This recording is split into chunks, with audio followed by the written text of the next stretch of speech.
جلانے کی گیس اور چولہا وغیرہ بھی ساتھ لے لیا تھا۔ جنگل میں 4 گھنٹے متواتر چلنے کے بعد ہم نے خیمہ نصب کیا۔ کھانا کھانے کے تھوڑی دیر تک ہم باتیں کرتے رہے، پھر تھکاوٹ کی وجہ سے نیند کی گود میں چلے گئے۔ دوسرے دن جب میری آنکھ کھلی تو سورج کافی اونچائی پر آ چکا تھا۔ موسم انتہائی خوشگوار اور گرم تھا، اس لیے دوست محمد اور میں ہلکا لباس پہن کر شکار کی تلاش میں چل پڑے۔ برینڈن اور پیٹر کیمپ کے جنوب کو ہو لیے۔ فیصلہ یہ ہوا تھا کہ شام کے 5 بجے تک دونوں پارٹیاں واپس لوٹ آئیں گی۔ ہم نے اپنی جیبوں میں کافی مقدار میں بادام کی گریاں اور کشمش رکھ لیں تاکہ راہ چلتے چلتے منہ ہلاتے رہیں۔ ہم اطراف کا پتہ لگانے والی کمپاس ساتھ لانا بھول گئے تھے۔ جب میں نے دوست محمد سے اس بات کا ذکر کیا تو وہ مسکرا کر کہنے لگا، دیوان صاحب، آپ کو شاید پتہ نہیں کہ دوست محمد جب کسی راستے سے ایک بار نکل جاتا ہے تو وہ راستہ اسے عمر بھر یاد رہتا ہے۔ جتنی بار اس نے ریل کا سفر کیا ہے اسے بخوبی یاد ہے کہ اس کے ہم سفر کون تھے، ان کے خد و خال کیسے تھے۔ آپ گھبرائیے نہیں، اس جگہ کا ایک ایک پتھر، ایک ایک جھاڑی اس کے دماغ پر ایک ایسا نقش چھوڑ جائے گی، وہ جب چاہے گا بلا روک ٹوک یہاں آ جائے گا۔ اسی یادداشت کی وجہ سے اس نے اپنے کسی ساتھی کو تعلیم میں آگے نہ بڑھنے دیا۔ میں اس کی خود اعتمادی کی داد دیے بغیر نہ رہ سکا۔ جس جگہ ہم نے اپنا کیمپ بنایا تھا وہاں بلند درختوں کے گھنے جھنڈ تھے، آس پاس فلک پوش پہاڑیاں اور چھوٹی چھوٹی جھیلیں قدرت کی کاریگری کا جلوہ پیش کر رہی تھی۔ ہم دونوں قدم بڑھائے چلے جا رہے تھے کہ سامنے اونچے پہاڑوں کا سلسلہ دکھائی دیا۔ میں نے دوست محمد کو ذرا سستانے کے لیے کہا تو وہ ہنس کر بولا، اس رفتار سے تو ہم شکار حاصل نہیں کر سکتے۔ میرے خیال میں سامنے والے پہاڑوں کی دوسری جانب ضرور شکار مل سکے گا۔ آؤ جلدی جلدی قدم اٹھا کر پہاڑ کو طے کر لیں، پھر سستانے کا نام لیں گے۔ دوست محمد کی تجویز معقول تھی کہ اگر ہم کسی جگہ رک گئے تو پھر چلنے کا نام نہ لے سکیں گے۔ ہم پہاڑ کو 1 گھنٹے میں طے کر گئے۔ جب ہم نے پہاڑ کی ڈھلان کی طرف نگاہ ڈالی تو چاروں طرف سبزہ اور نیلا آسمان دیکھا۔ تھوڑے تھوڑے فاصلے پر ننھی ننھی جھیلیں دامن پھیلائے ہوئے تھیں۔ جھیلوں کو دیکھ کر دوست محمد چلا اٹھا، وہ رہی فڈل لیک جہاں ٹراؤٹ مچھلی کثرت سے ملتی ہے۔ کاش ہم مچھلی پکڑنے کا سامان بھی ساتھ لاتے۔ آؤ اب آگے بڑھیں۔ ابھی اس نے اپنا فکرہ ختم کیا ہی تھا کہ پہاڑ کے دامن کے قریب باراسنگھوں کا ایک جھنڈ نظر آیا۔ جھنڈ کو دیکھ کر میں خوشی سے اچھل پڑا اور بندوق کو سنبھالنے لگا۔ میری مسرت دیکھ کر دوست محمد نے کہا، ارے یار، یہ باراسنگھے بڑے کائیاں ہوتے ہیں، میلوں دور سے انسان کی موجودگی کی بو سونگھ لیتے ہیں۔ جتنی نزدیک تم ان کو دیکھتے ہو اس سے 10 گنا وہ ہم سے دور ہیں، کیونکہ تمہارے نشانہ باندھتے باندھتے وہ نظروں سے اوجھل ہو جائیں گے۔ ہم باراسنگھوں کے پیچھے پیچھے چلتے رہے۔ 5 میل کی مسافت میں ہم نے 10 بار رخ بدلے۔ آخرکار دوپہر کے بعد وہ پہاڑ کی چوٹی کی طرف دکھائی دیے۔ ہمارا خیال تھا کہ جھنڈ میں 5-6 ہی باراسنگھے ہوں گے، لیکن ہمارا اندازہ غلط نکلا، کیونکہ ان کے پیچھے ایک اور جھنڈ نظر آیا جس میں 50 کے قریب بچے بوڑھے سبھی قسم کے باراسنگھے رواں دواں تھے کہ دوست محمد نے دھیمی آواز میں کہا، دائیں طرف دیکھو، کتنا موٹا تازہ باراسنگھا جا رہا ہے، نشانہ باندھ کر گولی داغ دو۔ دوست محمد کی آواز کے ساتھ ہی میں نے بندوق کی لبلبی پر انگلی دبائی، گولی نشانے پر بیٹھی۔ باراسنگھا سانس لیے بغیر مٹی کے تودے کی مانند زمین پر گر پڑا۔ باقی جانور گولی کی آواز کے ساتھ جنگل میں چھپ گئے۔ دوست محمد نے باراسنگھے کے شکار پر مجھے مبارکباد دی۔ ہم نے تیز چھروں سے اس کی رانیں کاٹ کر تھیلے میں ڈال لیں، سر کو کندھے پر رکھ لیا تاکہ میں وطن لوٹ کر اسے اپنے ڈرائنگ روم کی زینت بنا سکوں۔ جب ہم کیمپ کو واپس لوٹے تو سورج غروب ہو رہا تھا۔ دوست محمد نے ادھر ادھر نظر دوڑا کر کہا، دیوان صاحب، آپ میرے پیچھے پیچھے آئیے۔ ہمارا کیمپ جنوب کی سمت کو ہے، ہمیں سامنے والے پہاڑ کو پار کرنا ہے۔ آدھے گھنٹے میں ہم پہاڑ کی چوٹی پر پہنچ گئے۔ وہاں جا کر ہم نے نگاہ ڈالی تو جھیلیں نظر آئیں جہاں سے ہو کر ہم کیمپ سے ادھر آئے تھے۔ جب ہم پہاڑ کی تلہٹی پر پہنچے تو رات کے اندھیروں نے ساری کائنات پر سیاہ پردہ ڈال دیا تھا۔ ہمارا کیمپ یہاں سے صرف 3 میل دور ہوگا، لیکن اندھیرے کی وجہ سے ہمارے لیے یہی بہتر ہوگا اگر ہم رات یہیں بسر کر لیں۔ ہم نے سوکھی جھاڑیاں اکٹھی کر کے آگ جلائی۔ میں نے باراسنگی کی ران کو آگ پر بھوننا شروع کیا۔ اپنے ساتھ نمک لانا ہم بھول گئے تھے، لیکن پھر بھی نمک کے بغیر گوشت لذیذ معلوم ہوا۔ کھانے سے فارغ ہو کر ہم نے چنار کے سوکھے پتوں کا بستر بنایا۔ چونکہ ہم دن بھر کے تھکے ماندے تھے، اس لیے لیٹتی نیند کی گود میں چلے گئے۔ 1 گھنٹے کے بعد میری آنکھ کھلی، لیکن دوست محمد گہری نیند میں مدہوش رہا۔ چونکہ سردی بڑھ رہی تھی، میں نے کافی تعداد میں چنار کے پتے دوست محمد کے اوپر ڈال دیے اور خود آگ جلا کر اس کی روشنی میں دن بھر کی کارگزاری کی ڈائری لکھنے لگا۔ جب سورج کی پہلی کرن نے ہمیں خوش آمدید کہا، میں نے دوست محمد کو جگایا۔ جب ہم نے جھیل کی طرف دیکھا تو ہم حیران اور ششدر رہ گئے، کیونکہ یہ کوئی دوسری جھیل تھی۔ ہم فوراً پہاڑ کی طرف چل پڑے کہ دیکھیں کہ جھیل فڈل کہاں ہے۔ ہم پہاڑ کی چوٹی کے قریب پہنچے ہی تھے کہ آسمان پر ابر چھا گیا۔ دیکھتے ہی دیکھتے دھند کی گہری چادر کی لپیٹ میں ہم آ گئے۔ اتنے میں بجلی چمکی۔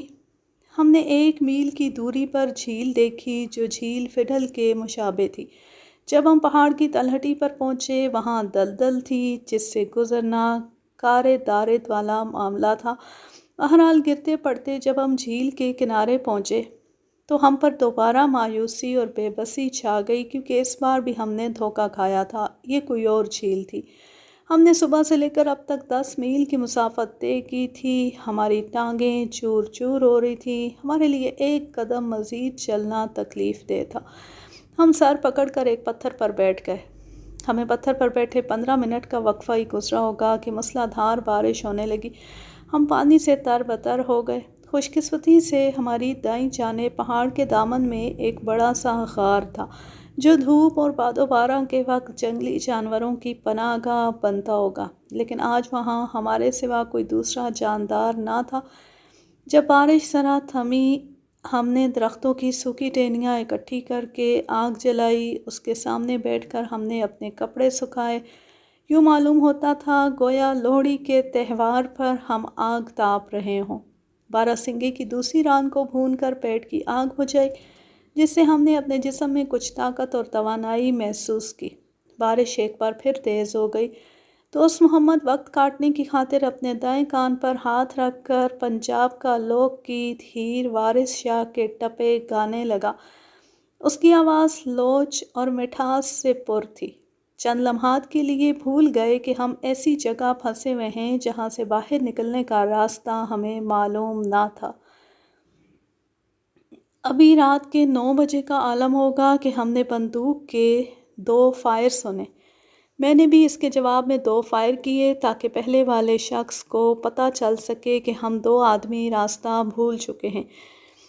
اس کے بعد ہم نے کسی اور فائر کی آواز نہ سنی۔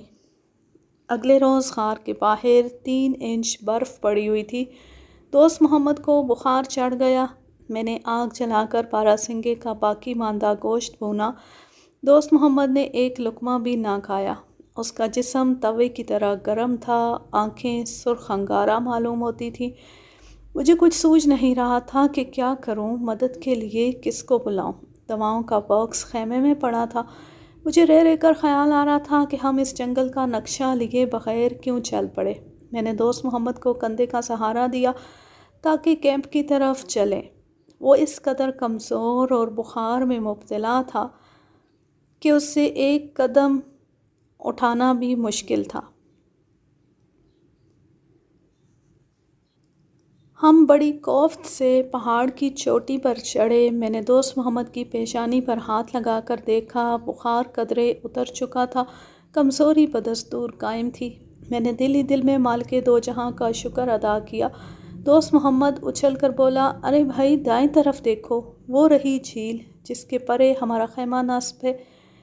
ہم جب جھیل کے کنارے پہنچے تو ہمارے چہروں پر ناامیدی چھا گئی، کیونکہ یہ بھی کوئی اور جھیل تھی۔ شام کو ہم نے انسانی پاؤں کے نشانات دیکھے تو خوش ہو کر ان کے پیچھے ہو لیے۔ بدقسمتی سے یہ نشانات آگے چل کر برف میں گم ہو گئے، گویا کسی شخص نے ہمیں تنگ کرنے کی غرض سے وہ نشانات چھوڑے ہوں۔ شاید کسی دوسرے شکاریوں کے پیروں کے نشانات ہوں گے۔ دوست محمد نے بڑی آہستگی سے کہا۔ میں نے ایک بار پھر بندوق سے فائر کیے کہ شاید ان کی آواز کسی شکاری یا ہمارے ساتھیوں برینڈن اور پیٹر کے کانوں میں پڑے اور وہ ہماری امداد کو آ جائیں۔ لیکن دوسرے لمحے اپنے کیے ہوئے فائروں کی گونج سنی جو پہاڑوں سے ٹکرا کر واپس لوٹی تھی۔ دوست محمد کو دیکھ کر مجھے دلی کلک ہو رہا تھا کہ میں اس کی بیماری کا کوئی علاج نہیں کر سکتا تھا۔ جب ہم ایک کھلی جگہ پہنچے تو میں نے اسے پتھر کے سہارے بٹھاتے ہوئے کہا، دوست تم یہاں بیٹھو، میں ادھر ادھر اپنے کیمپ کا راستہ ڈھونڈتا ہوں۔ جلدی لوٹ آنا، میری طبیعت بگڑ رہی ہے۔ فکر نہ کرو، اگر پروردگار نے مدد کی تو میں راستہ ڈھونڈ کر ہی لوٹوں گا۔ راستے میں جھاڑیوں کے کانٹوں کی وجہ سے میری پتلون تار تار ہو گئی اور میری ٹانگوں پر زخم بھی آ گئے، لیکن کسی غیبی طاقت کے سہارے میں چلتا ہی رہا۔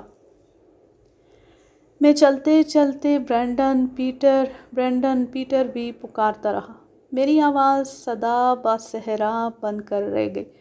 میرے دل میں آیا کہ میں زور زور سے چیخوں اور چلاؤں تاکہ کوئی خدا کا بندہ میری آہوزاری سن کر ہماری مدد کو پہنچے۔ مجھے دوست محمد کی فکر لگی ہوئی تھی کہ اس پر بخار اور سردی نمونیے کا مرض حملہ نہ کر دے۔ 3-4 روز میں ہی وہ ہڈیوں کا پنجر نظر آ رہا تھا۔ میں نے اتنے میں دور سے جھیل کے کنارے ایک خیمہ دیکھا۔ اس کے قریب ایک کشتی پڑی تھی۔ یہ دیکھ کر میں نے خدا کے حضور میں گردن جھکا دی کہ آخر کار اس نے میری دعا قبول کر لی۔ کمر تک برف آلود پانی سے گزر کر میں جھیل کے کنارے پر پہنچا۔ میری حیرانی کی کوئی حد نہ رہی جب میں نے جھاڑیوں کے سوا وہاں اور کچھ نہ پایا۔ میرے خیالوں نے مجھے خوب دھوکہ دیا۔ دل میں آیا کہ میں اپنی آنکھیں پھوڑ لوں۔ میرا سر چکرانے لگا۔ اپنے آپ پر قابو پا کر میں دوست محمد کی سمت لوٹا کہ دیکھوں بیچارے کا کیا حال ہے۔ تھکاوٹ، بھوک اور پیاس سے میرا سارا جسم تختہ معلوم ہو رہا تھا۔ جب میں اس جگہ آیا جہاں دوست محمد کو چھوڑ گیا تھا، میں نے دیکھا کہ دوست محمد وہاں نہیں ہے تو میرے پاؤں کے نیچے سے زمین سے رک گئی۔ میرے اندیشے بڑھ گئے کہ یا الہی، دوست محمد کہاں چلا گیا؟ وہ تو بخار میں مبتلا تھا، اس سے تو اٹھا بھی نہیں جاتا تھا، اب یہاں سے کہاں غائب ہو گیا؟ میں نے قریبی برف پر دوست محمد کے پیروں کے نشانات دیکھے۔ ان سے مجھے نئی طاقت ملی اور میں ان کے پیچھے چل پڑا۔ اتنے میں اس کی نحیف اور کمزور آواز سنائی دی۔ مجھ میں بھی بولنے کی طاقت نہ تھی۔ میں نے اسے ہاتھ کے اشارے سے اپنے پاس بلایا۔ وہ لڑکھڑاتا ہوا واپس لوٹا۔ اس کے ماتھے پر پسینے کی بوندیں چمک رہی تھیں اور اس کا سانس پھولا ہوا تھا۔ میں نے سہارا دے کر اسے زمین پر لٹا دیا۔ 5 گز کے فاصلے پر ایک ننھا سا غار تھا۔ ہم میں طاقت نہ تھی کہ لکڑیاں اور پتے اکٹھے کر کے آگ جلاتے، اس لیے بغیر کھائے پیے آپس میں گڈمڈ ہو کر ہم غار میں لیٹ گئے۔ رات کو مجھے ڈراؤنے خواب نظر آئے، جیسے کچھ لوگ اسٹیشن ویگن میں بیٹھ کر ہمارے غار کی طرف آئے ہیں۔ میں نے لوگوں کی آوازیں سنی، اسٹیشن ویگن کی روشنیاں دیکھیں۔ میں یک لخت اپنی جگہ سے اٹھا اور لوگوں کی طرف دوڑا۔ میں ایک درخت کے تنے سے ٹکرایا اور زمین پر گر پڑا۔ جب مجھے ہوش آیا، وہاں نہ تو کوئی شخص تھا اور نہ کوئی اسٹیشن ویگن، بلکہ مایوسی اور بدقسمتی کے علاوہ وہاں اور کچھ نہ تھا۔ میرے گھٹنوں اور ماتھے پر چوٹیں آئیں۔ اگلی صبح جنگل میں بھٹکتے ہوئے ہمارے لیے 5واں روز تھا۔ دوست محمد کی حالت ابتر ہو چکی تھی، اس کے سر پر موت رقص کر رہی تھی۔ میں بھی مردے سے کم نہ تھا۔ میری سانس چل رہی تھی لیکن جسمانی طاقت مفقود ہو چکی تھی۔ میں سوچ رہا تھا کہ ہمارے واپس نہ لوٹنے سے برینڈن اور پیٹر کا کیا حال ہوا ہوگا۔ خدا جانے وہ بیچارے کس طرح گزار رہے ہوں گے۔ ہو سکتا ہے انہوں نے ہمارے گم ہونے کی اطلاع پولیس یا جنگل کے سیکیورٹی دستوں کو دے دی ہو۔ چونکہ ہم بڑی مشکل سے حرکت کر سکتے تھے، لہٰذا ہم نے اپنی دوربین، کیمرے، چھرے، بندوقیں اور باراسنگے کا سر ایک جھاڑی میں رکھ دیا کہ زندہ رہے تو ان کو دوبارہ اٹھا لیں گے، اور اگر حادثات کا نوالا بن گئے تو پھر یہ اشیاء کسی دوسرے شکاری کے ہاتھ لگ جائیں گی۔ کسی نہ کسی طرح ہم اس روز صرف 1 میل چل سکے۔ اس دوران ہم نے ایک دوسرے سے کوئی بات نہیں کی۔ کمزوری اور نکاہت سے میری آنکھوں کے سامنے جگنو ناچ رہے تھے۔ ایسے معلوم ہو رہا تھا گویا کوئی شخص میرے سر پر ہتھوڑے مار رہا ہو۔ دوپہر کے وقت ہم کھلی جگہ پہنچے۔ دوست محمد ایک دم آنکھیں بند کر کے زمین پر دراز ہو گیا۔ میں نے بڑی مشکل سے درختوں کے پتے اور ٹہنیاں اکٹھی کیں تاکہ آگ تاپی جا سکے۔ دوسری صبح مطلع صاف تھا، سردی بھی قدرے کم تھی۔ دوست محمد نے منہ کو ہاتھ لگا کر اشارہ کیا، گویا وہ پینے کے لیے پانی مانگ رہا تھا۔ دوست محمد کو بخوبی احساس ہو چکا تھا کہ وہ موت کے غار کی جانب رواں ہے، لیکن اس شیر مرد نے کوئی آہ و بکا نہ کی۔ 200 گز کے فاصلے پر جھیل تھی۔ میں رینگتا رینگتا وہاں تک گیا۔ چونکہ ہمارے پاس کوئی برتن نہ تھا، لہٰذا میں نے اپنے چلو میں پانی لیا اور واپس آ کر دوست محمد کے منہ میں ڈالا۔ کتنا جانسوز نظارہ تھا، میں اسے زندگی بھر بھول نہیں سکتا۔ پانی کی چند بوندیں پی کر دوست محمد ساکت ہو گیا۔ شام ہونے کو آئی تھی کہ میں نے آسمان پر ہوائی جہاز اڑتے دیکھا۔ خدا جانے میرے بدن میں کہاں سے طاقت آ گئی کہ میں فوراً اٹھ کھڑا ہوا اور اپنے دونوں ہاتھوں میں ٹہنیاں پکڑ کر ہوا میں لہرانے لگا کہ ہوائی جہاز کا پائلٹ ہمیں دیکھ کر جہاز کو زمین پر اتار دے، لیکن ہوائی جہاز چکر کاٹ کر آسمان میں غائب ہو گیا۔ یہ دیکھ کر میں نے یوں محسوس کیا جیسے کسی شخص نے میرا کلیجہ چیر دیا ہو۔